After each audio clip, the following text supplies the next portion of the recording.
Hi friends, तो आज का हमारा टॉपिक है पादप व जंतु कोशिका में अंतर। ठीक है, तो जंतु कोशिका पादप कोशिका में अंतर जानने से पहले हम दो चीज़ें और पढ़ेंगे। तो क्या है प्रोकैरियोटिक एवं यूकैरियोटिक कोशिका क्या होती है। ठीक है, ये भी एक तरह से कोशिका होती हैं। ठीक है, तो पौधे और जंतु और जीवाणु की जो कोशिका में केंद्र की संरचना होती है वो एक समान नहीं होती, यानी जो पौधे होते हैं, जंतु होते हैं और जीवाणु में जो केंद्रक की संरचना होती है वो एक समान नहीं होती, यानी अलग अलग प्रकार के केंद्रक की संरचना पाई जाती है। जीवाणु कोशिका का जो केंद्रक होता है वो बहुकोशिकीय केंद्रक के समान सुसंगठित नहीं होता है, यानी पूर्ण रूप से विकसित नहीं होता है। जबकि बहुकोशिकीय जीवों में जो केंद्रक होता है वो केंद्रक क्या होता है, पूर्ण रूप से विकसित होता है। लेकिन जीवाणु कोशिका में जो केंद्रक होता है पूर्ण रूप से विकसित नहीं होता है। ठीक है, तो ऐसी कोशिका जिनमें केंद्रक पदार्थ केंद्रक झिल्ली के बिना होता है। ठीक है, तो जो ऐसी कोशिका है जिनमें क्या होता है, जो केंद्रक होता है वो उनके चारों ओर क्या झिल्ली नहीं पाई जाती, यानी जो केंद्रक होता है केंद्रक झिल्ली से घिरा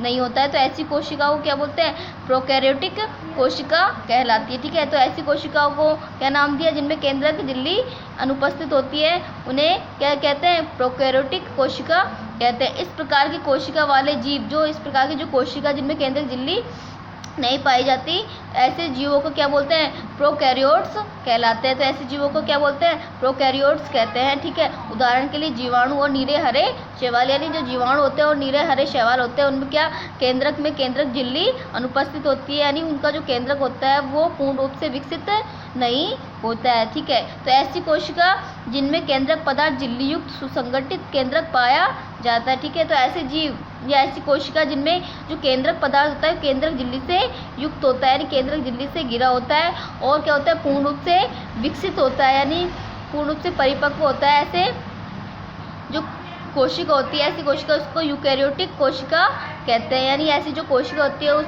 यूकैरियोटिक कोशिका कहलाती है। ठीक है, तो ऐसे कोशिका वाले जीव जो जिनमें केंद्रक सुसंगठित केंद्रक झिल्ली युक्त पाया जाता है उसे क्या बोलते हैं, यूकैरियोट्स कहलाते हैं। ऐसे जीवों को यूकैरियोट्स कहते हैं। ठीक है, जैसे जो पादप होता है वो भी क्या होता है, एक तरह से यूकैरियोट्स में आता है। जो मनुष्य या जंतु होते हैं वो भी क्या होते हैं, उनमें भी केंद्रक पूर्ण रूप से विकसित पाया जाता है। तो ऐसे जीवों को क्या बोलते हैं, यूकैरियोट्स कहते हैं। ठीक है, तो अब आ जाते हैं पादप व जंतु कोशिका में अंतर। ठीक है, तो बता देती हूँ पादप और जंतु कोशिका में अंतर। वैसे तो हमने कोशिका की जब संरचना पढ़ी थी, कोशिका के भाग, तो मैंने आपको बता दिया था, दोनों में तुलना भी की थी कि पादप कोशिका में किस प्रकार का पाया जाता है, लेकिन जंतु कोशिका में किस प्रकार पाया जाता है। लेकिन कुछ अंतर मैंने आपको नहीं बताया, तो जो आज हम बता देंगे। जो कोशिका द्रव के बीच में खाली संरचनाएं दिखाई देती है, यानी मैं आपको चित्र के डायग्राम के द्वारा बताऊँगी।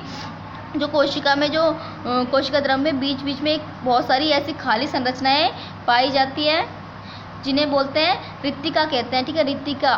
ठीक है, यह एकमात्र व बड़ी हो सकती है, यानी इनकी संख्या एक भी हो सकती है और ये बड़ी भी हो सकती है और छोटी भी हो सकती है। जंतु कोशिका में अनेक छोटी छोटी रिक्तिकाएँ पाई जाती हैं, लेकिन जंतु कोशिका होती है उसमें जो रिक्तिकाएँ होती है वो छोटी छोटी और संख्या में अधिक पाई जाती है। जबकि जो पादप कोशिका में आमतौर पर कम व बड़ी रिक्तिकाएँ पाई जाती हैं। मैं चित्रों के द्वारा आपको समझाऊंगी, एक बार बता दूंगी डायग्राम के द्वारा। जो पादप कोशिका में तो जो क्या होती है, रिक्तिकाएँ क्या होती है, कम होती है संख्या में, और जो रिक्तिकाएँ होती है वो बड़ी बड़ी आकार की होती है। ठीक है, इसके कारण केंद्रक मध्य में न होकर परिधि की ओर होता है। ज़्यादातर जो क्या होता है, कुछ कुछ जीवों में क्या होता है, केंद्रक मध्य में भी होता है, लेकिन ज़्यादातर जो पादप कोशिका है उसमें रिक्तिकाओं बड़ी रिक्तिकाओं के कारण जो केंद्रक होता है वो परिधि की ओर होता है। ठीक है, पादप पत्ती की कोशिका में अनेक छोटी छोटी रंगीन संरचनाएं दिखाई देती है। जब आप पादप की पत्ती को देखोगे तो उसमें रंगीन संरचनाएं दिखाई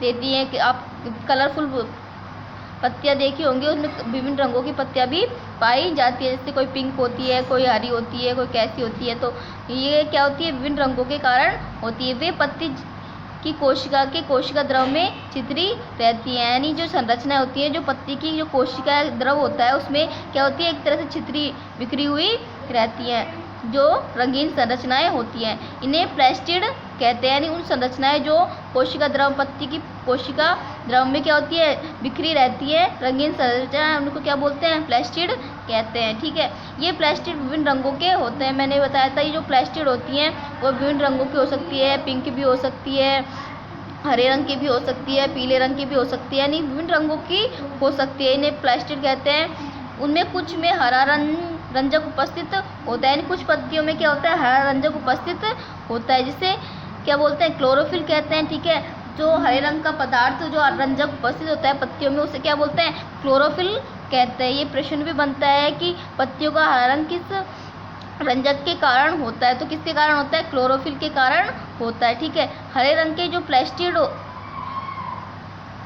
के प्लास्टिड्स को क्लोरोप्लास्ट या हरितलवक कहते हैं। ठीक है, जो हरे रंग के जो प्लास्टिड्स होते हैं उनको क्लोरोप्लास्ट यानी सामूहिक रूप से उन्हें क्या बोलते हैं, क्लोरोप्लास्ट या हरितलवक। ठीक है, हरित यानी हरा, ठीक है, लवक यानी पदार्थ। ठीक है, ये पत्तियों को हरा रंग प्रदान करते हैं, यानी पत्तियों का हरा रंग किसके कारण होता है, क्लोरोप्लास्ट या हरितलवक के कारण होता है।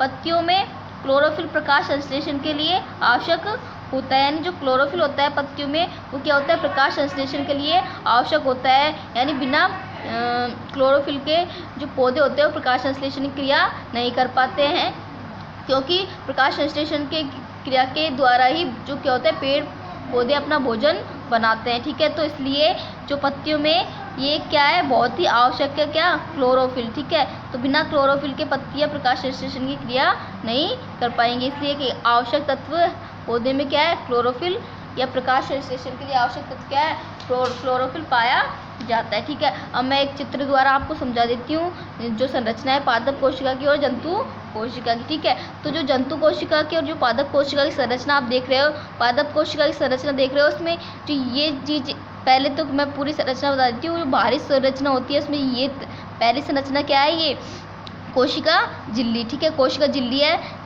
लेकिन मैंने बताया जो पादप कोशिका में कोशिका झिल्ली के अतिरिक्त एक आवरण और पाया जाता है, इसे क्या बोलते हैं, कोशिका भित्ति। ये बाहर की ओर दिख रहे हो, ये कोशिका भित्ति है, लेकिन इसके अंदर नीचे वाली जो लेयर दिख रही है दूसरी, ये क्या है, कोशिका झिल्ली। जो जंतु कोशिका व पादप को दोनों में पाई जाती है, लेकिन जो जंतु कोशिका में कोशिका भित्ति अनुपस्थित होती है। ठीक है, उसके बाद आते हैं केंद्रक। मैंने बताया था कि बड़ी रिक्तिकाएं होने के कारण जो केंद्रक होता है वो परिधि की ओर होता है, लेकिन जंतु कोशिका में केंद्रक क्या होता है, मध्य भाग में पाया जाता है। इसके बाद आते हैं कोशिका द्रव। तो कोशिका द्रव इस प्रकार होता है, दिख रहा है आपको, कोशिका द्रव केंद्रक और केंद्रक झिल्ली के मध्य में क्या पाया जाता है, कोशिका द्रव पाया जाता है। ठीक है, इसके बाद रिक्तिकाएं, मैंने रिक्तिकाओं की बात की थी, ये ऐसी रिक्तिकाएं होती है, पादप में क्या होती है, बड़े आकार की और कम संख्या में रिक्तिकाएं पाई जाती है, जबकि जो जंतु कोशिका होती है उसमें छोटी छोटी रिक्तिकाएं पाई जाती हैं। आपको छोटी छोटी गोल गोल खाली संरचनाएं दिखाई दे रही हैं, ये क्या है, सारी रिक्तिकाएं हैं। ठीक है, तो ये जंतु कोशिका में क्या पाई जाती है, अधिक और छोटी संरचना की रिक्तिकाएं पाई जाती है, जबकि जो पादप कोशिका होती है उसमें बड़े आकार की रिक्तिकाएं पाई जाती है, जिसके कारण केंद्र परिधि की ओर, केंद्रक होता है जो परिधि की ओर होता है। उसके बाद मैंने एक बताया था कि जो पादप कोशिका के जो कोशिका द्रव में छितरी हुई हरे रंग की, ये क्या है, एक हरे रंग की